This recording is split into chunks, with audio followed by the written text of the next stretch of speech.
Into the wild I'll go, and into the wild I am. It's been a while, freedom child, since I left my roots back home. Into the wild I'll go, and into the wild I am. It's been a while, freedom child, since I left my roots back home. Welcome to the Freebirth Society podcast. This is a radical space for women who are ready to celebrate their autonomous choices in birth, motherhood, and beyond. Together, we'll learn about wild birth through personal narrative, we'll explore the politics of birth, and we'll analyze everything that relates to our lives as women from a feminist perspective. Here's your host, Emily Saldea. It's been a while, freedom child, since I left my roots back home.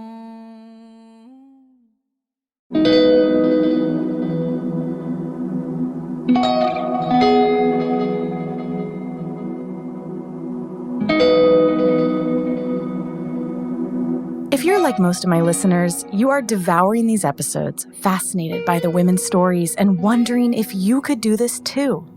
Do you wish that you had a step-by-step strategy for how to actually plan and manifest your free birth? Our complete guide to free birth is the #1 course for free birth, and we made it for women just like you. It's a self-guided, online, intensive course that will teach you everything we think you need to know about how to birth freely and in your power. We'll take you all the way from unpacking industrial care to what DIY prenatal care looks like, how to pick and prep your support team, what to expect, look out for, and how to shift when more support could be needed. Yes, we'll cover the what ifs, how to prevent complications, and how to orient your entire life towards a powerful birth. So head on over to freebirthsocietycourses.com now and take the first step towards the birth of your dreams.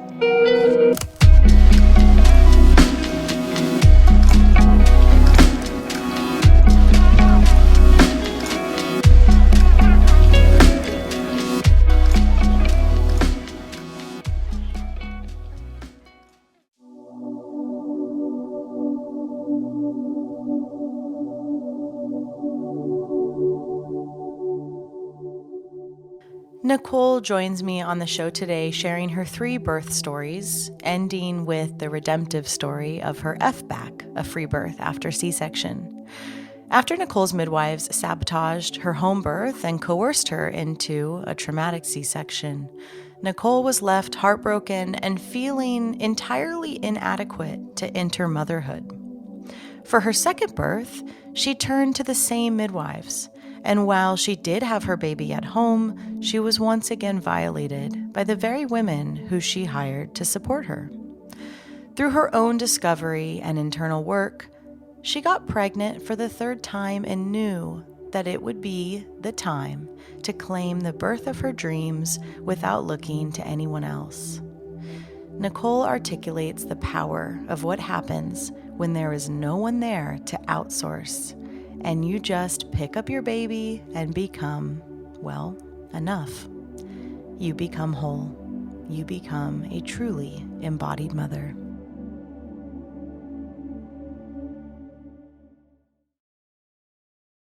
Welcome, Nicole. Thank you, Emily. So kick us off. Who were you before you became a mother, and how does your first pregnancy go? Yeah, I was a completely different person. 6.5, 7 years ago. My husband and I got married in 2015, and we were still in our adventure, explore, not have kids phase, but that didn't last very long. At that time, I wasn't where I am now as far as knowing, having the wisdom of my cycles and my fertile periods and stuff. So we had a surprise pregnancy about 7 months after we got married. Oh my gosh. And having kids wasn't really on my mind. Like I, of course, knew I wanted them, and I was already 29. So I wasn't, a spring chicken, but I still wasn't like ready necessarily to have children. But as soon as I like took a pregnancy test by myself I remember my cat was in the bathroom with me. And like I had never taken a pregnancy test before, so it was like my first one, and it was positive, and I just like I was started screaming. And so when my husband got home from work and I shared the news with him, it was like something just immediately clicked, and I was like, oh, I am ready to be a mom. Like I am so excited about this. And I just went into complete like research mode. I'm very like research oriented. I have to find out everything about everything. And I had never known anyone to have a home birth. All my like aunts, my mom, everyone, they had their births in hospitals, unmedicated, but still completely, within the hospital. And it was always, oh, birth is just the worst pain in the world, and birth isn't really something to look forward to. You just get through it.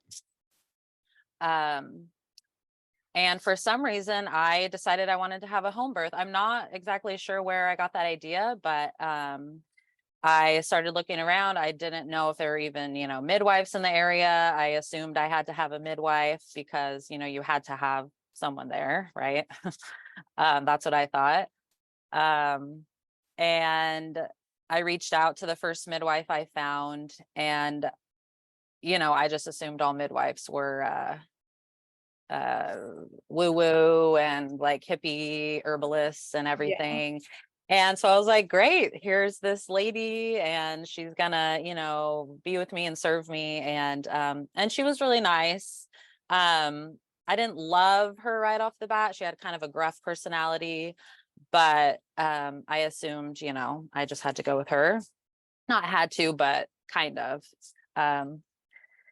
So anyways, the pregnancy went well, and I loved how they like came to my house, and I was just like, this is all so dreamy, and like, I'm just gonna have my baby at home. And I read so many books, all the like natural pregnancy books, and websites and YouTube videos. I watched birth stories. I planned for postpartum. Like I was at the time, I had kind of started a small herbalism and skincare business.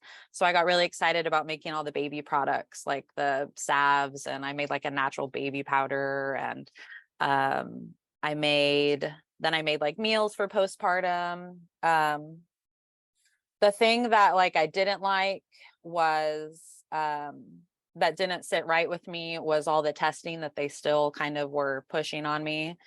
And I gained weight really quickly, and it seemed like to them that was like, they were concerned about that, even though I was feeling fine and everything. So every time they asked me how much I weighed, I was always like nervous about that part of it, because I just felt like I was doing something wrong, even though, I was taking care of myself. I wasn't eating as well as I do now, but anyways, weight gain. Oh, I have like the white coat syndrome kind of deal. Whenever someone takes your blood pressure skyrockets. So like that was always kind of an issue too. So they had me take my own blood pressure. But other than that, like it was my first pregnancy. So I was doing lots of like, I didn't work outside the home. So I had a lot of time at home to like, when I wasn't working with my herbal products and stuff, I was taking walks and doing visualizations and praying and listening to music and just all the nice, like dreamy stuff, napping that you get to do your first, pregnancy. Oh man, if only. Spending time with my husband, swimming, laying out by the pool. I love summer pregnancies because everyone always says they hate them, but I love being in the pool all summer. I like being like naked, not having to put giant jackets on. Mm-hmm. So that was nice. I would just lay out by the pool the last like month. And was just like so excited. I was doing like prenatal yoga. And I was excited for my home birth. So I think that's all I have, to say kind of about the pregnancy. So I'll just kind of move into my birthing time. I was getting pretty close to 42 weeks, and they were, starting to get worried because I couldn't go past 42 weeks. They said they would have to transfer my care. So they recommended, the weird walking and the different foods that I could eat. And I was very much like trying to like prepare my body as much as possible for birth, which like I have a completely different opinion on that now. I feel like I can just let my body do what it needs to do. But then, I was like, okay, red raspberry leaf tea and dates and all this stuff. And Propaganda. man, I think back and it's just propaganda. Like it adds so much more work. Like it just adds so much more like stress and work. And eventually I think I had done like another ultrasound to like, check the blah blahs, the levels, whatever, and everything was fine. And I had scheduled another one for like my 42-week date, another ultrasound to go in. Excuse me. And I really didn't want to, have to go in for that one. So my midwife gave me an herb, like a tincture that was supposed to kind of like prep your body or like maybe get something started if there was already something there. And she, said that I should take it, and just said, this could help get things going. That way we don't have to, worry about doing anything else. Worry about you going over 42 weeks. So I took it, and I'm pretty sure the next day is when my like waters kind of started to release and I had like a bloody show. So I'm fairly certain that that's what did it. Or maybe it was my body, who knows? Either way, like that was the only thing. Let me say something here. Okay. It's not what did it. There's no way. There's no way that some tincture made you go into labor. Yeah. No way. Okay. There's not a salad. There's not a sex position. There's not a tincture. No. I think it was Yolanda said it best a long, long time ago to me. She said, whatever is the thing women do before they go into labor, they think is the thing that caused labor. Right. Right. Yeah. But you're just about to go into labor because you're about to birth. You were 42 weeks. Yeah. I think so. So I, of course, got so excited. Me and my husband it was in the evening time, and we were sitting down reading and watching a show or something. And I got so excited, and then I immediately text them, and they asked me to send them a picture or something of what it looked like in my underwear, so they could know. And like, it was already kind of brown. There was a little brown in it. And so they're like, oh, well, there may be some, meconium in there. So since it was my first baby, they were very, I guess, there immediately. So they like came over, they asked me how I was doing. They kind of looked at what I had wiped. We went on a walk. And I think this walk was probably the best experience I had with them, because it was just like, they just walked with me and let me talk, and they shared some of their story if I asked them. It was like 9:30 on a summer night. So it was like finally had cooled down here. Usually it's like 105 here all day long. So that was really nice. And, I barely had any surges or contractions. It was barely anything, but I knew that, it was starting. So then they left, and my husband went to bed, and I tried to sleep, but by the time like 1 a.m. rolled around, like, they had gotten my contractions had gotten a lot stronger. And so I kind of just was up, like walking through them, listening to music. I think I had some candles going. And eventually, I think 2 or 3 in the morning, they were really getting strong. And so I woke up my husband. And so his job is usually he leaves around like 4 in the morning and then gets home around like 12 or 1. So he had to figure out someone to cover for him he has like a route where he breeds cattle. So he had to get someone to cover for him so he didn't have to go to work.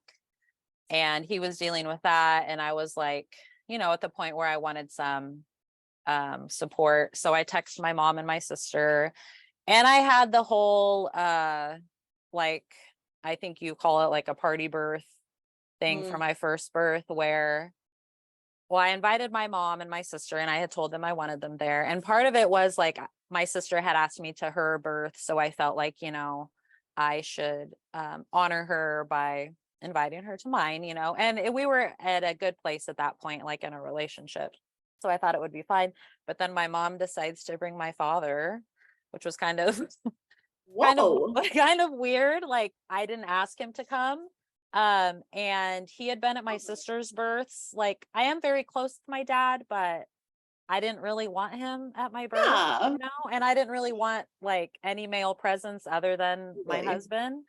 Well, So, and also you didn't invite him. I know. You Yeah. would And have if you had wanted that. yes, yeah. And so that wasn't really respected. So that kind of threw me off for a little bit. And he was like actually in the room, like supporting me, like holding my hands and stuff, which part of me was like, this is really sweet. Thanks, Dad. And like, I don't want to hurt your feelings, but like, get out of here, So it was just like too much going on. The sun was coming up, and I still hadn't like gotten in deep into like the toughest part of it.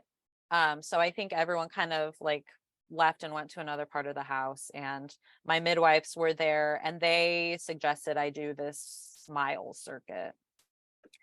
And that it was like torture almost. Like, I couldn't move, I mean, I could have, but they said like, your baby isn't coming down, so this is what you need to do to bring your baby down. So I'm doing the child's pose for 30 minutes, and then I'm doing some weird leg over the side for 30 minutes, and then it was like 3 different moves.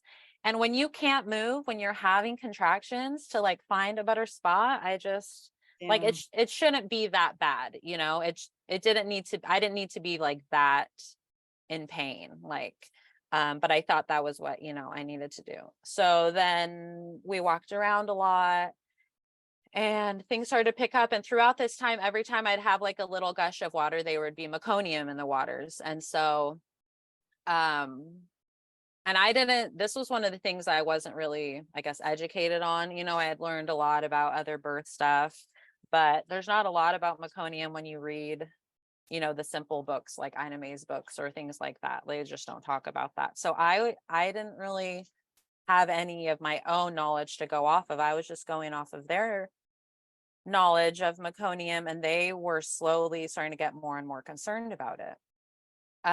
They were also checking my baby every 15-20 minutes, and he was fine. So Also, you were 42 weeks pregnant. Of course they had to have yes, bowel movement. yeah, that makes sense, right? Which again, I didn't really know to think like, oh yeah, that's normal, or that could be normal. So this had been like 12 hours about, and I'm starting to get tired. I get into the bathtub, and a big gush comes out, and I just get super excited, like, oh my gosh, this is going to happen. But also with that big gush comes like a lot of meconium. And there was a point where my midwife leaned over me and said, Nicole, I think we need to transfer to the hospital. Whatever. And that will be like forever etched in my mind. And I was just like, but like, nothing's wrong, like, that's the only thing. And she was like, yes, but I think they can, it's been a long time, plus this, plus, I think they can help you. Damn. So we all get into the car and go to the hospital.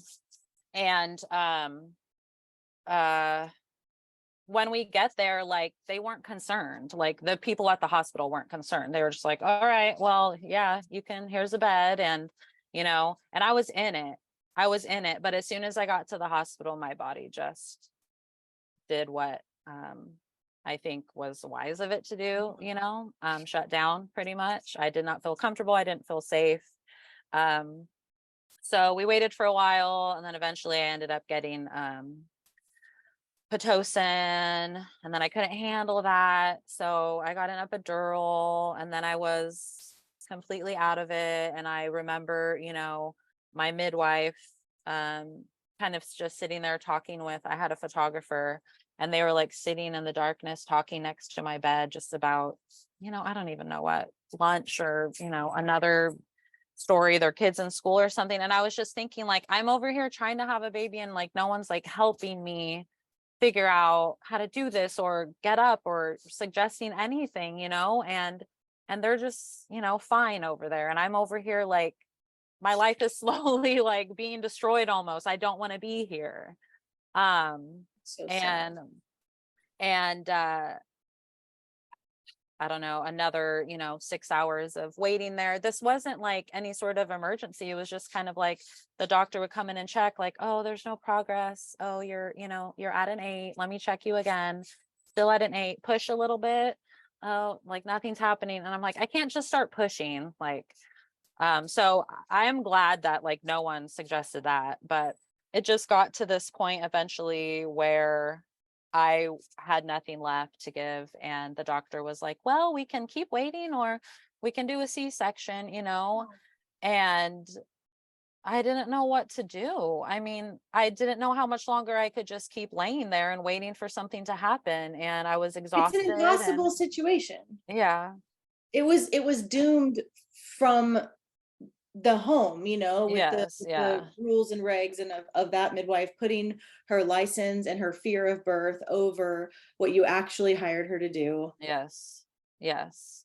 And I spent, a year or two with the what ifs and like, what if this would have happened and that would have happened? And I'm past that now, but I'm sure the baby would have come and been just fine if I would have stayed at home. But Sure. I didn't have someone supporting me to do Exactly. that. So, anyways, I said, That's a "Oh, classic, like that is midwife sabotage, yeah. your story, unfortunately. Yes, completely. So yeah, so I go in and I'm like shaking uncontrollably. I know part of it is I'm scared. I've never had surgery before, and then the other part is the anesthesia. And they're like putting all these blankets on me, and they do the thing where they tie my arms down, and I was just like, Yeah. why? And within 20 minutes, I mean, my husband was right there with me trying to control me, and he's being traumatized watching me go through this. He doesn't want to see this. Um, they tug and pull a little, and my first baby's out, and I can't even hold him or kiss him. And I just remember like my arm was reaching out and I was looking at him like I just want to grab him. And I said, Eddie, go to him, and he's crying. And he was perfect. He had poop all over him, but he was perfect, and I remember seeing his face, and that first time you see your baby's face, it's just like unbelievable that was growing inside of you, and that little human that looks like you and your husband, your love together. Like it was just the most unbelievable feeling. I just wish, I could have had him on me right away. So they clean him up a little, and then eventually Eddie was able to carry him over, and I held him to my chest, and um I was so happy and so like sad at the same time. It's just been this whole yeah, back and forth his whole, not his whole life, but that whole almost, first year of like, I'm happy I have my baby, but I'm sad that this is how it happened. Yeah. Um so so I'll just move into like the breastfeeding part of it. The trauma from all of that just destroyed our breastfeeding relationship.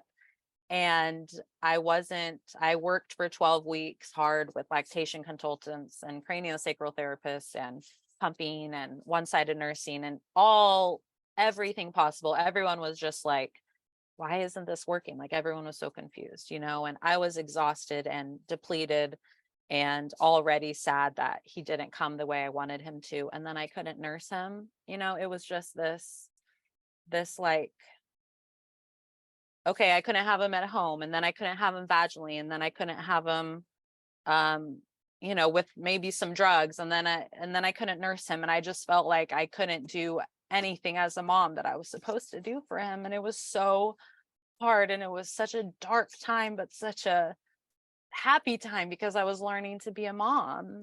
And I felt so bad because I just wanted to talk about it all the time. And I'm sure my husband, he's wonderful, but I felt like he's probably so tired of hearing me just like all the time. And I didn't have a lot of other people that really understood why it was such a big deal to me. Like, it's okay, just next time maybe, it's okay. It's okay, just give him a bottle. And every time I would give him a bottle, I would cry. And I just remember crying out to God, like, why are you letting all of this happen to me? Like, why? You can't give me one thing in this other than my son, other than a healthy baby. You can't give me anything else. And I really was angry at God for a long time, and I was just angry at just everything. And it was a dark year.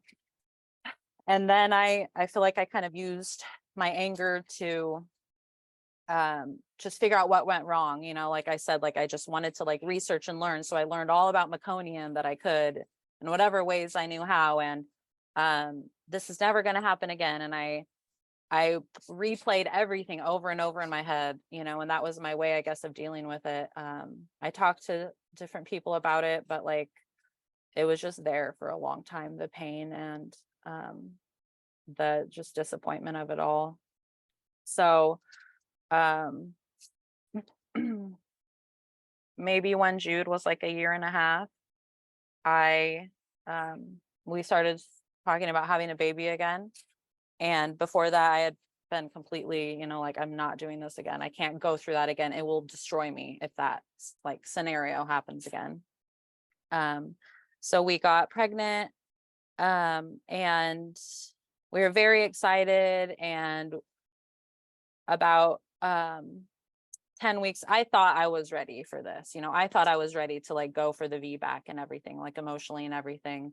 But looking back now, I know like I still had a lot of more work to do. So about 10 weeks in, 8 to 10 weeks into that pregnancy, I started having blood, and I thought maybe it was just, some spotting or something, but eventually it turned into like a full-blown pregnancy release. And it went for one day, and then it was done. And then it like came back 2 days later, like so much more blood. And I thought, okay, well, I'm just gonna stay at home and it'll be okay. And I had been in contact with that same midwife because she does well woman care and stuff. And she was just like, I don't know, encouraging me that like, this is okay. This is just part of, having like babies, like you have miscarriages sometimes. So it wasn't so much the like, oh, I'm losing my baby. It was more like, okay, this is a lot of blood. Like I'm scared. Eventually I started to feel very, very faint and like I was going to pass out. So we decided to go to the hospital, and I just continued to bleed and bleed and bleed. The doctors weren't taking me seriously. They were just like, okay, go in the room. Like, people come in here for miscarriages. Women come in for miscarriages all the time. Like, it'll be fine. It'll pass. And there was a guy that kept checking my blood levels. So like every hour he would come and like, take a blood sample to check like my hemoglobin. And eventually by like the fourth time, he couldn't even like get any like blood out. And I was getting cold and white, and still the doctors were like not doing anything. And then eventually this is like 5-6 hours in of me being there, just blood everywhere. It looked like a murder scene. I don't know why my body wasn't like just completing it. I still don't know why this happened. I guess it just was one of those things. They finally came in and realized like, oh, like my hemoglobin levels were like at like a 4 or something, which is basically almost, I mean, dead. Like I basically almost had no blood left in my body. And they finally, it took them so long to like actually step in and do something. Like I went to the hospital for help, not just to like lay there and have them, give me a bed. I remember they sent a doctor in and thought that maybe if he manually pulled some tissue out. And I remember his face, he was like, looked grossed out and scared. Like, why am I doing this? And I was just like, why are you doing this? I was so out of it that I hardly remember it, but it was just so like violating almost, because they had me up in stirrups and they were pulling tissue out, hoping that maybe that would help stop the bleeding. And I could tell he didn't want to be doing that. They sent a like female nurse with him to help it be okay. I don't know. Finally, an actual like actual OB comes in, he's like, we're going to get you into surgery and do a DNC and clean it out. And like, hopefully that will, stop all of this. So I went in for that. And I just remember everyone who saw me was like, oh my gosh, like, you're so pale. You look like you're dying. And I was like, thank you for scaring me. And it was all males in the operating room, which was like, they couldn't have sent one woman in there, that was just weird. I felt very just open and fragile and stuff. And I just, go under and knowing there's like 4 men there that are going to do this procedure. Oh my God. So when I woke up, I guess they told me, they gave me 2 blood transfusions, and finally the bleeding had stopped and they cleaned it out. So I'm just not quite sure why that miscarriage was so bad. Maybe some of it was still the trauma I was holding on to. So after that, I realized like, okay, I'm not in, the right place yet to have another baby. And I spent basically the whole year of 2019 just like working on myself. We had started like a small like produce box, subscription box business, me and my sister. So we have land here and we started growing vegetables and for weekly boxes. So I like put my hurt and my sadness, I feel like, into this like business project, into this farm project. And that was the year we started that. So that was really healing, to just constantly be working outside, working with the seasons, working with the land. Jude, my son, was always by me, working outside in the garden with me. I spent time doing our Vigo therapy and acupuncture and just any sort of like therapy and body work I could think of to like help. My cycles were unhealthy. I was having recurrent yeast infections. I just like had so much I felt like I hadn't dealt with, and I didn't realize that the stress and the trauma was like affecting my health so much. Like that was the year I really put those 2 pieces together. Like, it's not separate. Like, your stress and your sadness and your trauma is not separate from your physical health. Like, they're so connected. And it was like, it clicked finally for me. And I was like, I need to like really take care of myself. I need to rest more. I need to stop pushing myself so much. I need to get back in a better place with my relationship with the Lord. I need to just I don't know, just heal. I just need to heal. And it was a long year of working on that, but it was just a beautiful year. I set boundaries in relationships, which was something that I had never really been taught to do, as far as like relationships that weren't, serving me. Like, okay, I love you, but we don't have to like be up in each other's business all the time. I love you, but I'm not going to let how you feel affect me all the time. Just like, maturing as a human, as a woman, as a mother. I did so much during that time, and I needed to do all that before I could have another baby. And I'm so glad that I was given that opportunity to just focus on me. So the end of that year, the year of work, I guess I call it, we planned a trip to Costa Rica, just me and my husband and my son. He was 3.5, and we had slowly started trying again the end of that year. And Costa Rica was like this like exhale, this beautiful actual relaxing vacation where we actually, sat around and like just drank smoothies and swam in the water and rested. And the very last day we were there, I felt like, let's go to the pharmacy and get a pregnancy test. I feel like I might be pregnant. And so we tested there, and there was a positive pregnancy test. And it was just such a special thing to like find out while we were there on that trip, after just a year of, of like challenges and crying and like learning and growing.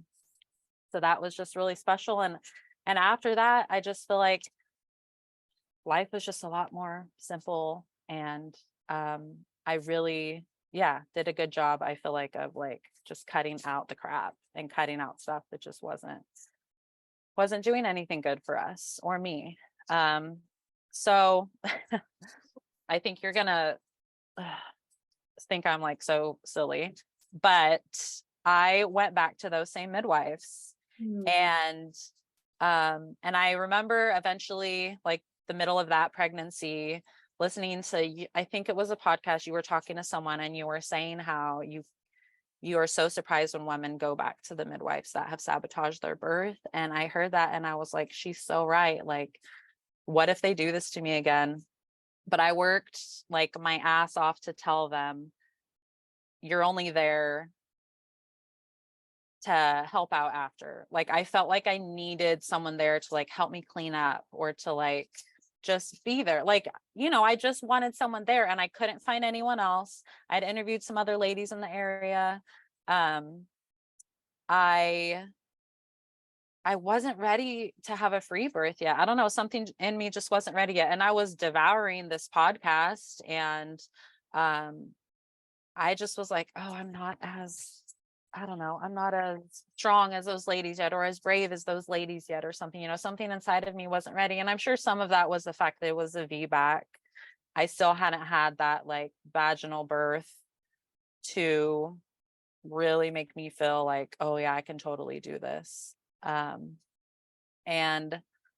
so it was also, that pregnancy was through COVID. So we really didn't meet at all. They like stopped meeting. They just did like phone calls and stuff. And I loved it. I loved that, like, I didn't have to, make time to like go see them all the time. We would check in on a phone call. Did absolutely no testing, even though they like continually were like, are you sure, blah, blah, blah, like this could happen or that can happen. I'm like, nope, like I don't want any ultrasounds. I got blood work, to check my hemoglobin levels, to make sure those were in a good place. And that was really the only thing I was concerned about. And that was fine.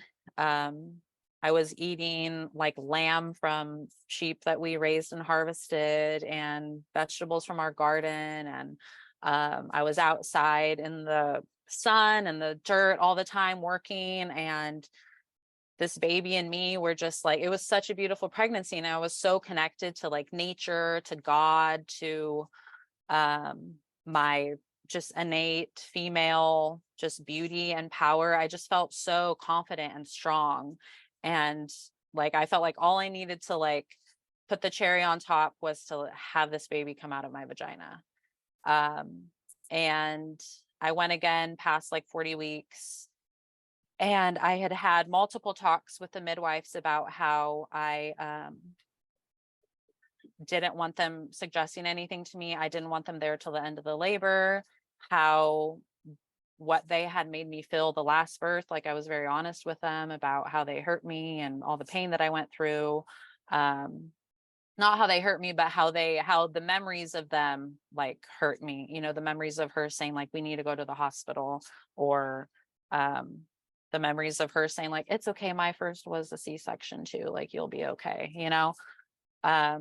and they were like, okay, like we understand. So I had a doula there who was this beautiful presence, and I asked her to kind of be my protector, I guess, kind of between like them and me. Like they're only here because in my mind I felt like I still needed a midwife there. But please don't let them into my room unless you ask me first. I told her that. We talked about all this beforehand. And having her there was so amazing because during the labor, I still had like this moment where I had to work through some stuff. I feel like I got to the point in that labor where maybe I was at the same place where I had stalled in Jude's labor, where I had kind of stopped, like my body never got past that point of opening when I was in labor with Jude. And I feel like I got to that point in my VBAC birth and my body was like stopping, and I had to kind of like talk through it. And I had this big release with my doula, and it was beautiful and very powerful. And I just said, like, I'm still kind of scared that I can't do this. I'm still worried. What if the same thing happens? And she said, just let it all out. It's okay. Just tell me how you feel. She just listened to me. It was very sweet. And then after that, she gave me like a beautiful massage, and I just let all the feelings come over me. And not immediately, but very soon after that, my body kicked into gear. And like, I went into like that final kind of transition phase where things were like so intense. And I really stayed in my room the whole time, especially once my midwives got there. And that was my body's way of like protecting myself from them. And I had created my room to be a very, sacred, peaceful place. So my husband's in there with me, my son, my 4-year-old son, he's there, and he's kind of in and out. Like, he wanted to be a part of it, but it was long. It was like another like 12-hour labor. So, he was taking naps and going swimming and watching movies and stuff. And I get to the part where all of a sudden your body just has to get everything out. And I'm on the toilet, just like uncontrollably, and I hadn't gotten to this part in my last labor. So it was all brand new for me. It was like a first birth. And I'm just letting everything out. And my husband's there with me, like holding me, supporting me. And then I start kind of looking for a place to have the baby. And I end up at the edge of the bed with my knees on the ground, leaning over the bed. And it was about an hour of like the whole like like those, just like constant. And I was like, I can't believe my body is just doing this on its own, and it was so amazing to just feel that happening to me, but also so just overwhelmingly like almost scary, because you're just like, I am not doing anything. My body is pushing this child out on its own. Ah! And my husband was like, I could see every like muscle in your body just like contracting and tensing. I mean, for him to see that was like so healing for him too, to know that like I was getting exactly what I wanted. Like, this is what I wanted, to feel all of this and to go through all of this. And I remember saying like, it hurts so bad. And they were all like, it's okay. Like, we know, and for this one, I had not invited my mom or sister or anyone. It was just my doula and my husband. And I mean, there was still obviously more people there than a lot of people may have, but they were all in the background. Anyways, all of a sudden he like flies out, like his whole body just flies out all at once on the floor. And I had told them, about how I wanted the halo. I wanted no one to speak when he was born. I wanted to be the first to touch him, to pick him up. And so I pick up his slippery body and hold it. And I'm just saying, I can't believe I did it. I can't believe I did it. Because of course there was that moment, probably 2 hours prior where I thought I couldn't do it right before, he was going to be born. And my husband was just like holding me and saying, you did it. You did it. I knew you could do it the whole time. I knew you could do it, and just so happy. I didn't cry really, which was weird. I was expecting to cry. I feel like I cry more when I tell the story, but I was just so overjoyed. And he was just here, and we hadn't found out his, that it was a boy or anything, because we didn't have any ultrasound. So, oh, it's another boy, a little brother for Jude. So now we have 2 boys, and it was so beautiful. It was so great. And yeah, after that is when I really realized, okay, I'm never having these women serve me again. They gave me a shot of Pitocin for no reason. Just I think that's just like practice for them, but I think it made me, it's procedure. I mean, it's policy for them to like protect management. themselves or something. Yeah. And then the placenta came out, was fine.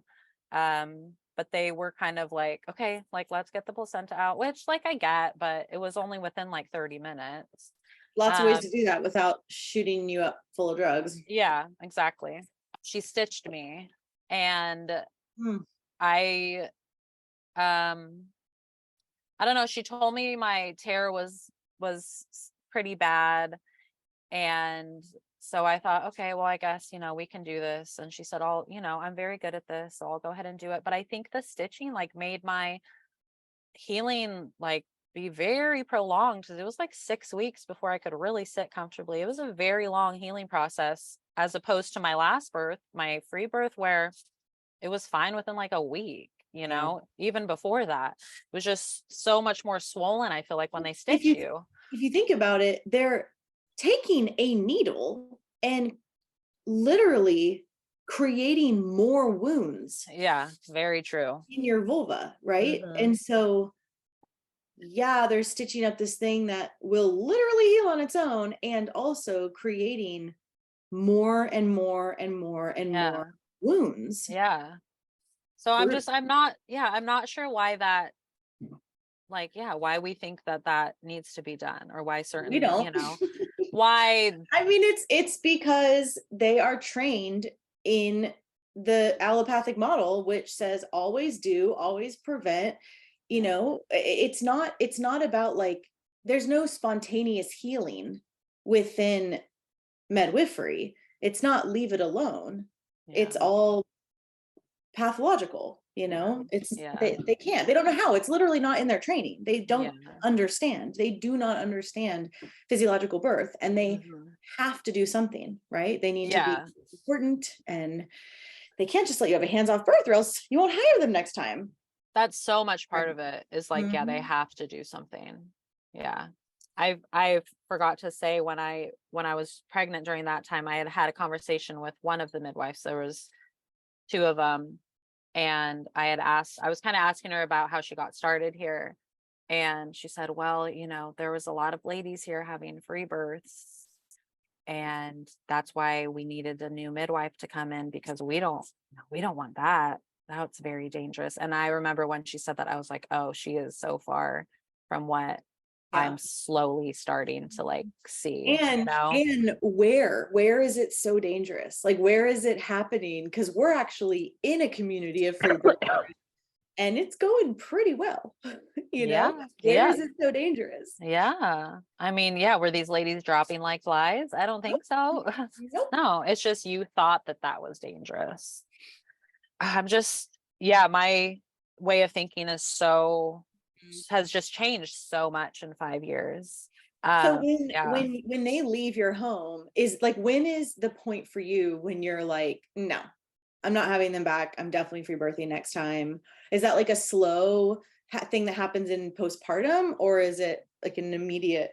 It was like an immediate, I think, after they gave me the shot, and I was like, you didn't even ask me. Oh my God. Like, you didn't even ask me. I am a full grown woman. I can make that decision if I think I wanted that. And then they were there to help. They came a couple times postpartum, and eventually I was like, it's fine. I'm doing fine. The baby's nursing fine, which was another amazing thing to breastfeed. Oh my gosh. The joy and the bliss of, like, nursing my child well, and it just working was so good. And so much of that was the birth being, for the most part, undisturbed, and me just having him right away. And another part was, like, it was my second time around, and I just felt like I had, as a mom, just some more, confidence. Well, and you actually birthed. Yes. You birthed, and you weren't on drugs, and you didn't have surgery. I mean, the fact that some women are able to nurse after surgery and after everything that they go through in the hospital is incredible. I think so too. When women tell me that, like, oh, I had a C-section, but nursing's going great. I'm just like, how? That's amazing. Against all odds. Yes. Really Yes. amazing. Yes. Like surviving. So that was great. I had set up a beautiful postpartum plan, because we have a farm. So I had to have farm help. I had cooked tons of food and frozen it. I had set up childcare and house cleaning, and like a postpartum doula to come help with my oldest boy, because my husband could really only get like a week or two off work. And also, it's not his job to literally do everything. Just because I had a baby, I wanted him to have, support too. So it was a beautiful, amazing postpartum, and I was just like in a dream world. And I would just remember thinking, like, this is how it's supposed to be. Like, I could do this. Like, this is the best vacation I've ever had, like, if this is how it's supposed to be, I'll do this over and over again forever. Like, it was so amazing. Eventually you have to get up and get back to life, but sadly. I know. But it was great. So I knew after that, I was like, I am done with having these kind of women be around me, be at my birth, be a part of any of that for another birth. And when my VBAC son was a year old, Hold on. Can you imagine going up to another woman and stabbing her with drugs?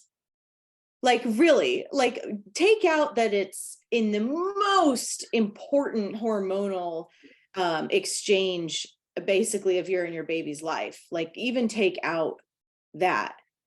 Just doing it I is know. so mind-blowingly violating and inappropriate.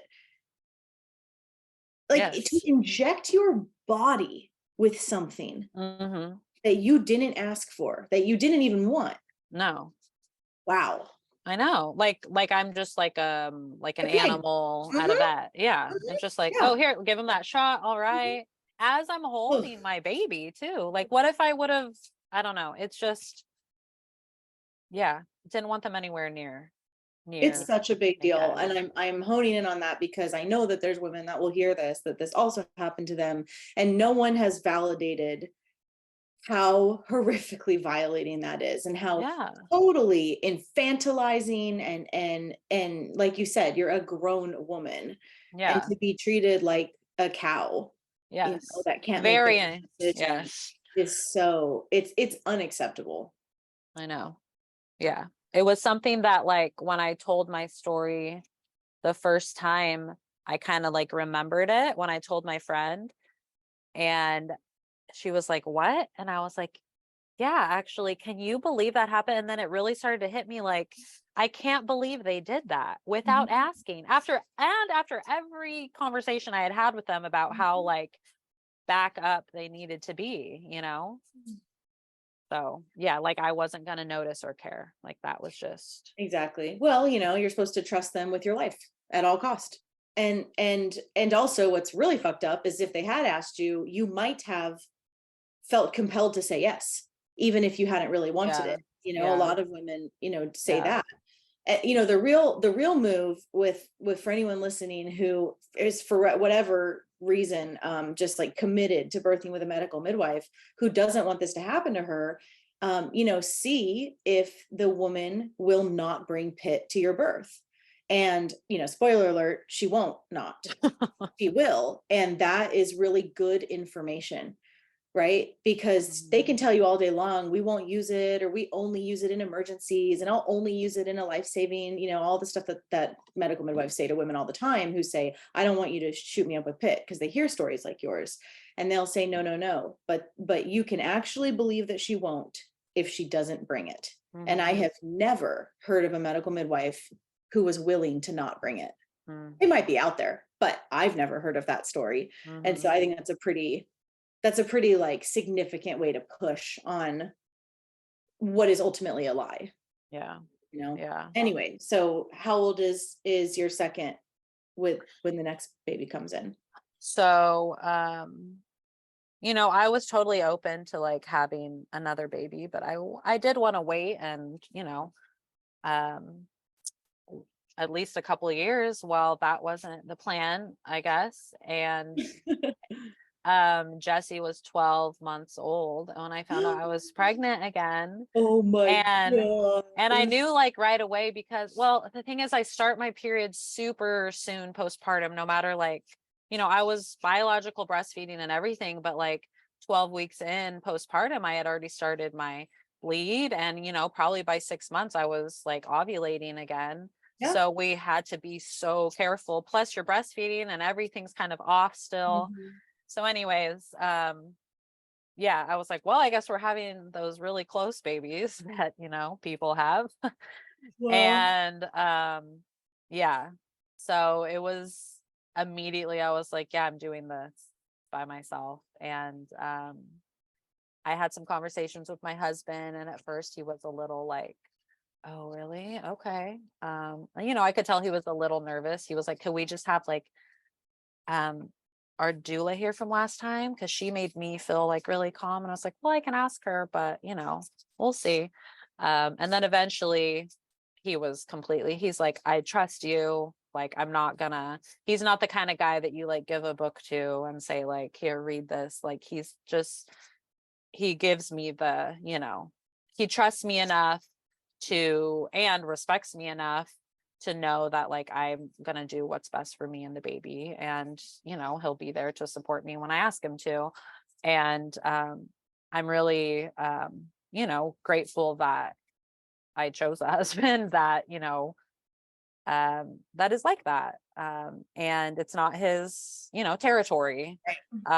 So anyways, It's actually kind of a red flag to me when the men are like doing all the research and reading all the books and like want to be in on all the sessions and like are, you know, have all the questions. It's like, sit down, sit back a little bit, you know, or like, you don't need to know it all. Or when like, I don't know, when ladies have told me like, yeah, I can't because of my husband, you know, and I'm like, that's the same. Yeah.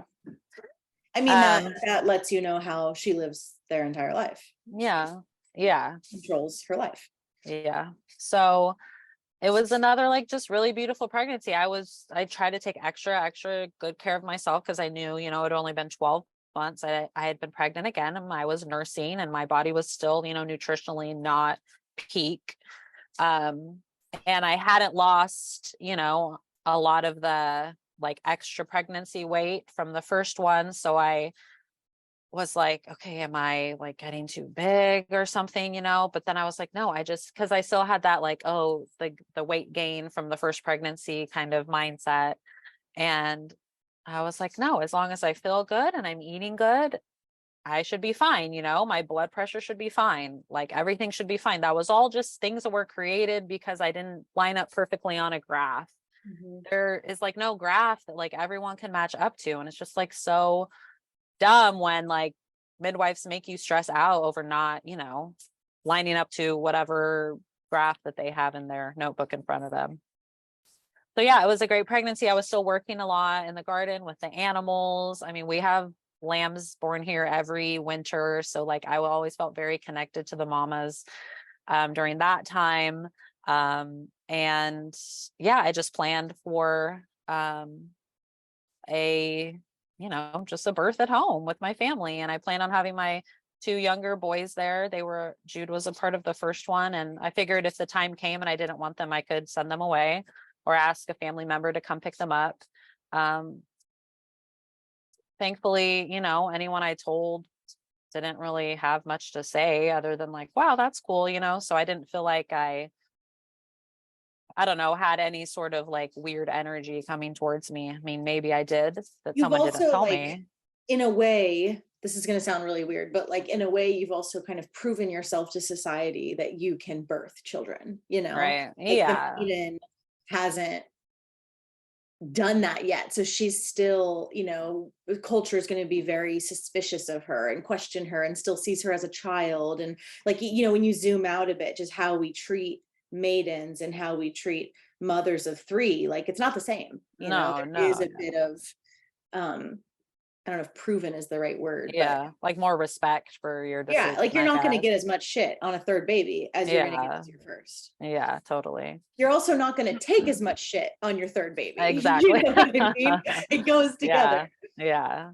Yes. And I had felt such a change in myself after having that VBAC that, yeah, I really didn't care what people said or thought. I had started a monthly women's circle, and one of the gals that came, she had a free birth like a few months before I would be 40 weeks, which was really cool. Like I never saw in our little super conservative town that I would meet these kind of women, but you start a women's circle like that and they will come. Like you said that, and it's so true. And every woman should know that, like they'll come to you if you provide a place. And we have a space here at our farm, and I was able to create a place, and these women started coming. And now I know like 4 or 5 women in my community that have free birth and that like don't shave their legs anymore. And you know, it's like, it's just so cool. Amazing. It gives me the chills, and yeah. So yeah, I mean, there's not a whole lot to say about that pregnancy. So I'll just get into the free birth. It was just, you know, another long birth. My births don't really get shorter. My labors are just always like 12 hours long. And I was kind of annoyed, but I was like, whatever, you know, like 7 hours. Not that bad. I served a woman in 3 of her births that but she actually had 4 births. I just wasn't at the first one. All 4 of them were 4 days. Oh my goodness. It never got shorter. Okay, Oh, that's yeah. rough. Yeah. And after that, you're probably like, okay, I can't do like another 4-day Yeah, labor she did it. again. She did it. And well, every time it was like, of course the next one will be shorter. Yeah. It wasn't. Anyway, so 12 hours. Yeah, that's so funny. I mean, at least you go into it thinking it might be shorter. Yeah, it just kind of it started earlier than I thought. I don't, unless my dates were off or something, but it was only like 39 weeks, which was a surprise to me. Because my other 2 had been, past 40, and I didn't feel ready.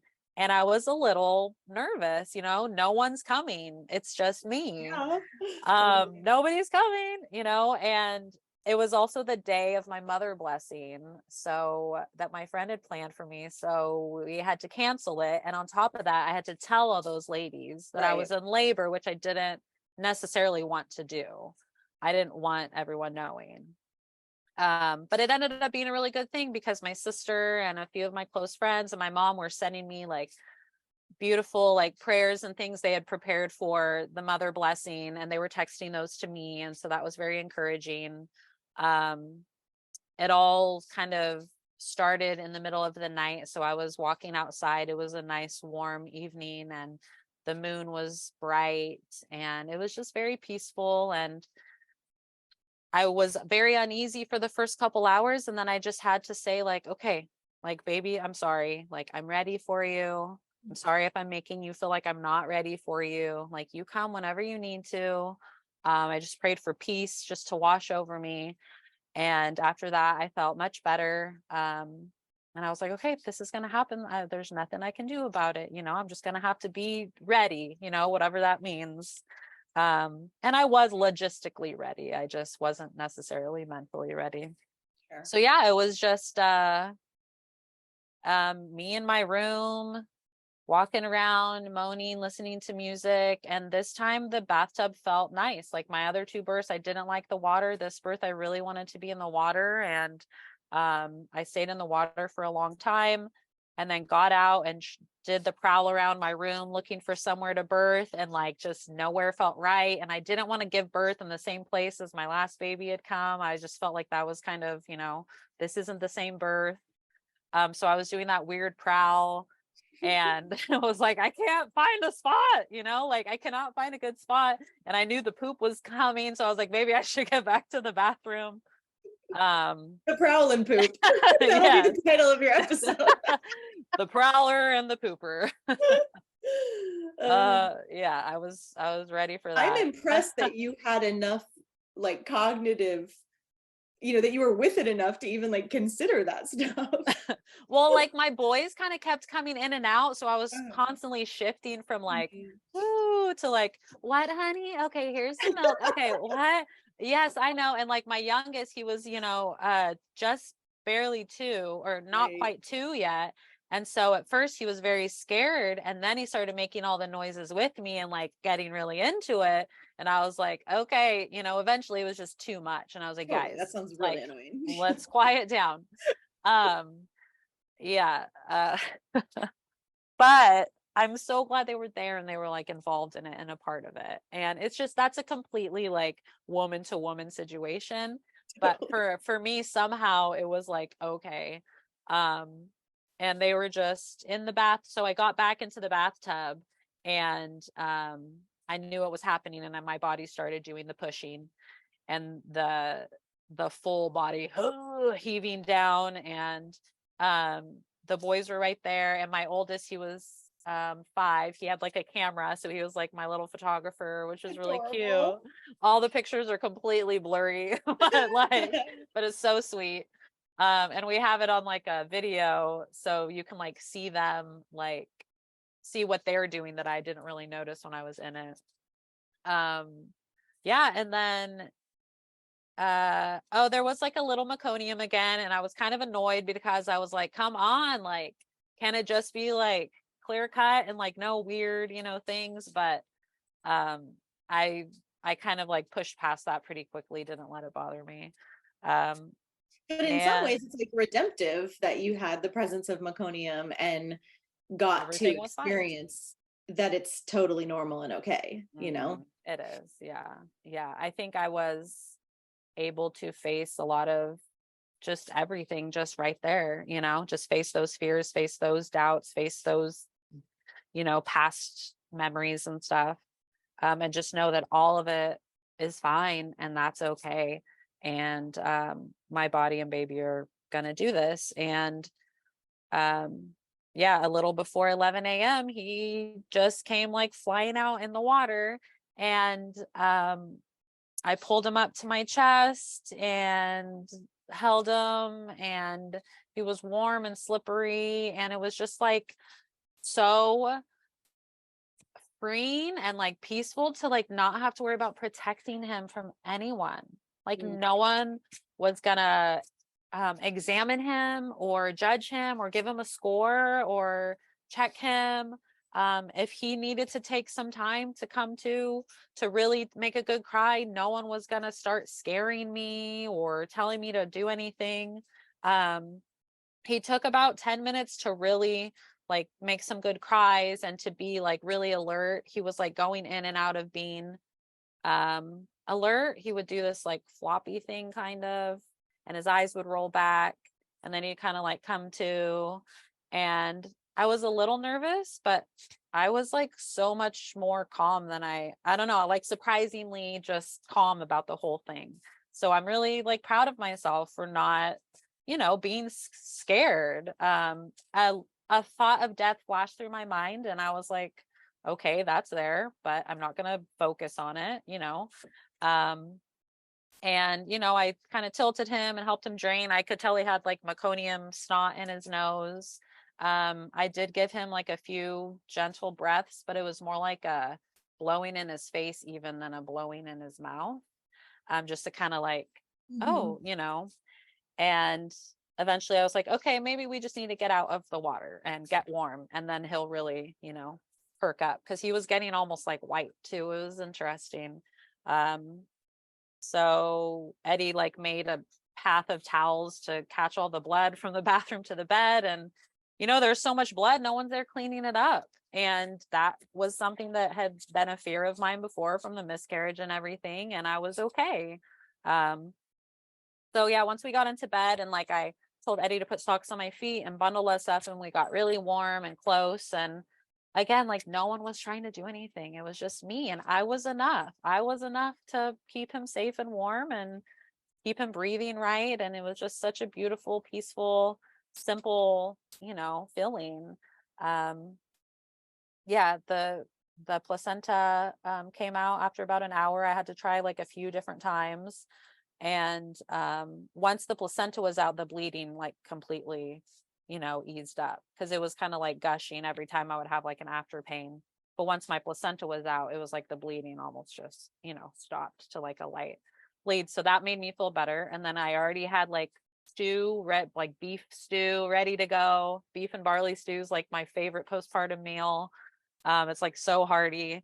So I was eating stew and, cuddling with him, and he was like nursing a little bit within an hour of him being born. And Eddie gave the boys lunch, and we all took a nap, and we burned his cord later, which was like really special. But then 15 minutes in, we're like, all right, get the scissors. It takes so long. So long, and the smell and the smoke. Like, okay, it was magical, and now yeah. And Jude was like, let's sing happy birthday. So, we sang happy birthday and everything, like when we were doing that. So it was a nice little ceremony, but yeah, to like do it the entire time. I could tell my husband was like, all right, like how long is this going to take, Nicole? I know. It was just so great and simple. And I would never, ever go back to doing it, any other way. Yeah. And I'm so glad all my boys were there with me. And yeah. It's like a very intact family experience.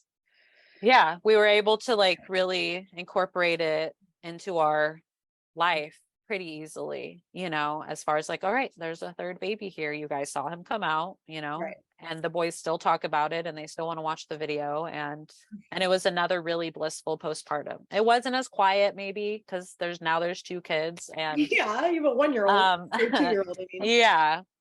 but it was still, I had prepared greatly for it again with farm help and food. And I'm just very passionate about the postpartum resting period. And so I did a lot of work to, make sure I was able to rest again. It really stands out to me how you, after your free birth, that when he was like kind of wide and coming in and out of, transitioning, whatever, when he, your baby's landing, that your takeaway from that as you get into bed is, I was enough. That's a really like striking, beautiful, important, profound difference from a C-section, from what the fuck just happened to me, from did I really need surgery? Now I can't nurse. I mean, what so many women go through right now on this planet, where they are emerging from their births, as I'm sure you did in your first, of I wasn't enough. I didn't have what I needed to do this. And, that your trajectory of then, the learning and the just like painful learning and hazing, through motherhood that of course is so many women go through. And then to arrive at this place of I was enough, I am enough, that's such a big deal that is your arc, and of course we hope more and more women can kind of get that in their first births, right? But that isn't the case yet in our current, culture. And on some level, because of obstetrics monopolizing, and just like destroying us as women and mothers, that the common narrative, emerging is I really am not enough for my kid, and that creates lifelong consumerism, of allopathy, of going back to the pediatrician, of getting the immunizations, of doing whatever the doctors say, of being terrified of how to handle illness, in your children on your own, like all of this. It's just, then it just keeps going, and and it goes into education, and like, well, if I'm not enough here, I'm not going to be enough everywhere, right? And it's unconscious, I think, for the vast majority of women. So it really stands out to me that's your use of words after your free birth, in this like could have been scary, could have been a little bit of the not the most comfortable transition in a newborn. It sounds totally normal what you described, but it's not like you've seen 1,000 babies be born. Yes, yeah, it's just beautiful, and it's what I pray for all mothers, to get to know that like I'm enough, I was enough, and I am enough. And that foundation that everything happens on, from there, it is the paradigm shift. I know. Whenever I talk to, I'm like moms that are in that, very tender new time, and they're worried about everything. That's the message that I'm trying to like share with them, to instill in them, if they haven't like noticed it themselves already. That is a real big thank you for noticing that, because that's very true. Like from the beginning to so far, the end right here, not the end, but my last birth, like I was like felt like I had nothing to give, and then I felt like all he needed is me, and I knew that. And that's yes, and it would have been true each time, but what a blessing for me to see that, and like for you to notice that right there as I said that. I don't know that I've said like those words before. I wish all women could feel that, and I hope that more and more do, because it just sets you up for a lifetime of like not feeling like you can do what you need to, for your kid. It affects That's a horrible place. Every single thing. I mean, motherhood has turned me into this woman that I never thought I would become. I mean, I've always felt strong and confident, but this is such a different level, just such a different level. And I could never have reached this level if I didn't have children, if I didn't go through the, the heartache and the suffering. So no, I don't want to go through it again. But like, if I had to be the woman I am today, I would. And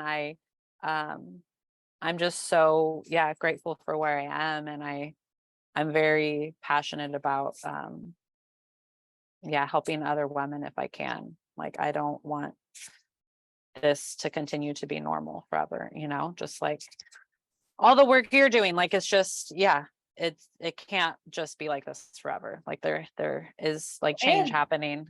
Yeah, it really is. I mean, that's what's It's so fun is like, well, it's like totally, it is normal in our community for women to birth intact. Yes, it's so cool.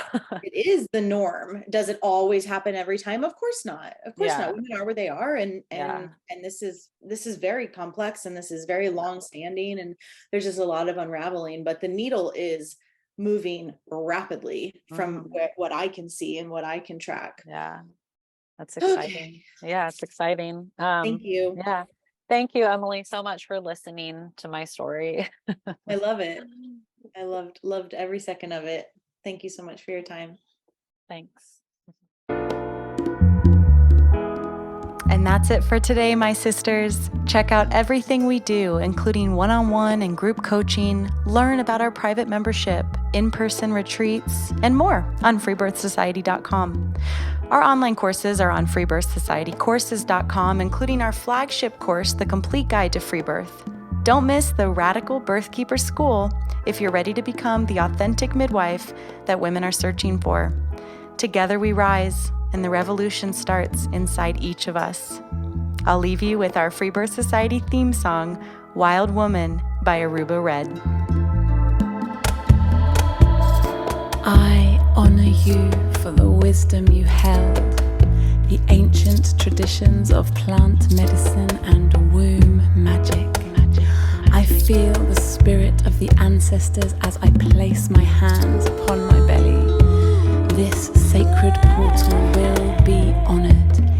Eons upon light beams of survival, withstanding the eradication of our power by design. I will not allow the separation of our young to be forced upon me. My sisters will no longer birth in captivity. The picket line redefined from burning our wild women to paralyzing us and drugging our babes. Strapped down in a clinical white bed, drying up the milk from our breasts. Keep your needles. My family will never again be doomed to chase those dragons or your poison. We reject your fear. We choose love. Everything with intention. Death, ascension. I will fly and bring her back from the stars. Conscious